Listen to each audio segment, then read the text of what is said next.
Everyone, welcome back to my YouTube channel. Hope तो आप बहुत अच्छे होंगे और बहुत अच्छा कर रहे होंगे अपनी ज़िंदगी में। सो गाइज, आज मैं आप सभी के सामने एक बहुत ही रिलेवेंट टॉपिक पे बात करेंगे। जैसे कि हम है ना बहुत ही ज़्यादा डीप स्पिरिचुअल पाथ में आगे बढ़ते जाते हैं, तब हमें ना एक तामसिक भोजन के प्रति हम बहुत आकर्षित होते हैं। ये बेसिकली ये एक प्रकार का ना हैकिंग है। हैकिंग, जब आप एस्ट्रल वर्ल्ड में सूक्ष्म जगत से आप जाते कनेक्ट करते हैं, तो वहीं से ये दिख तो नहीं रहा ना कुछ भी। जैसे आप रूम में बैठे हैं, आपको कोलैबरिंग लग रही है, स्पेशली मांस खाने की या कुछ ऐसा पदार्थ, पेय पदार्थ या फिर कुछ ऐसा चीज़ लेने की जो आपकी स्पिरिचुअल यात्रा में विघ्न हो सकता है। तो ये आते हैं, एक प्रकार का ये हैकिंग है। एस्ट्रल लेवल पे दिखता नहीं है ये, और ऐसा भी नहीं होगा कि ये कोई तलवार वगैरह लेके आ रहे हैं। ये थॉट्स के ज़रिए आपके ऑर्बिट में कनेक्ट करने का कोशिश करता है। तो और ये इसके ना एक्चुअल में ना इसके ना अलग अलग रूप हो सकते हैं। नॉट इवन अगर ऐसे मास की क्लैवरिंग लग रही है, कोई पेय पदार्थ की या फिर कुछ ऐसा ड्रग से रिलेटेड जो स्मोकिंग लोग करते हैं, ये सब लो वाइब्रेशन की चीज़ें हैं। तो आपको क्या करना है, जैसे मैं अपना एग्जांपल बताऊं तो मैं क्या करती हूँ। तो मैं शील्डेड कर लेती हूँ। जैसे मेरी ना मैंने ना ऐसे लाइंस लिख रखी है कि वो मुझे पढ़नी ही पढ़नी है। जैसे स्पिरिचुअल प्रैक्टिस करने से पहले वो मुझे पढ़नी है। जैसे कि मैं बोल देती हूँ कि मेरी जो ऑर्बिट है, इसमें किसी भी प्रकार का तामसिक ऊर्जाएं या भी किसी प्रकार का विचार बिल्कुल पूरी तरीके से वर्जित है। तो ये मैं सुबह के टाइम पे ना इस प्रकार की लाइनें मैं पढ़ती हूँ, तो वो उसका असर ख़त्म हो जाता है। और साथ ही मैं ये भी कहती हूँ कि ना, अगर ऐसा कोई विचार आ रहा है या एस्ट्रल लेवल पे किसी भी प्रकार से मेरे ऑर्बिट में घुसने की कोशिश कर रहे हैं, तो वो मेरी ज्वाला में ही जल जाए। अपनी अग्नि अंदरूनी ज्वाला है ना सबके अंदर, ठीक है, अंतर ज्योति जिसे कहते हैं। तो उसको आपको प्रज्वलित तभी होगी वो, जब आप रेगुलर बेसिस पे आध्यात्मिक अभ्यास करते रहेंगे। ठीक है, करना और करते रहने में बहुत फ़र्क है। कर तो सभी रहे हैं, लेकिन करते रहना है, चिंतन करते रहना। बिना चिंतन के आप परमात्मा से कनेक्ट नहीं हो पाएंगे।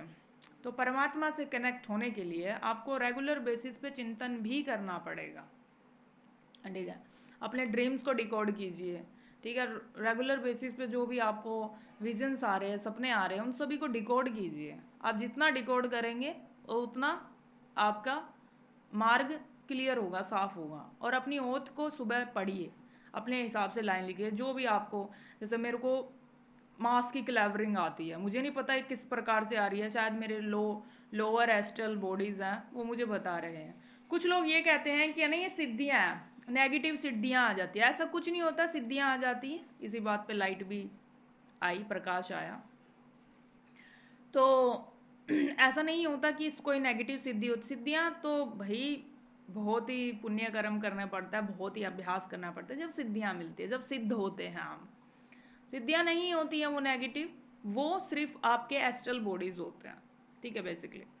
तो एस्ट्रल बॉडीज के लिए आप अपनी ओथ अपने हिसाब से, आपको किस प्रकार के विजन्स आ रहे हैं, किसी प्रकार के सपने आ रहे हैं, उसके हिसाब से आप है ना एक्चुअल में वो ओथ को पढ़िए रेगुलर बेसिस पे। और ये जिस प्रकार से आपको हैक करने की कोशिश करते हैं, जैसे मोबाइल में हैक करते हैं ना, ऐसे मालवेयर आता है, बग्स आते हैं, ठीक है, और अलग अलग प्रकार से आपके मोबाइल को हैक किया जाता है। वैसे ही आपके ऑर्बिट को हैक किया जाता है, जो आप आध्यात्मिक अभ्यास कर करके अपनी ऊर्जा को बढ़ाते हैं। और ये बढ़ती है, बिल्कुल बढ़ती है। जैसे आप रेगुलर बेसिस पे एक हनुमान चालीसा पढ़ रहे हैं ना, रेगुलर बेसिस पे एक हनुमान चालीसा भी पढ़ रहे हैं, मैं टू बी ऑनेस्ट गाइस बता देती हूँ, आपका आत्मविश्वास भी बढ़ेगा, नेगेटिव एंटिटीज से भी बच के रहेंगे, और आपका जो रूट चक्रा है ना वो मजबूत भी होगा। उसके साथ हनुमान चालीसा के साथ आप क्या कर सकते हैं, एक राम नाम जाप की माला भी कर सकते हैं। बस दो चीज़ें करनी है इसमें ही, देखिए आपका समय रुक जाएगा। ठीक है, और लूप्स होता है ना कि अब सब समय आएगा, दूसरा समय आएगा, तीसरा समय आएगा। मतलब समय मीन्स आपके बर्थ होंगे, वो समय ही होता है एक्चुअल में ना।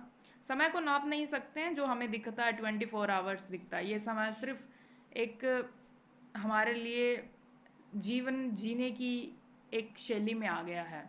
बट समय ये नहीं है, समय बहुत बड़ा है। जब पृथ्वी के ऊपर जाएंगे ना तो वहाँ तो सारी डार्क एनर्जी है, वहाँ पे कोई समय तो ही ना चल रहा है।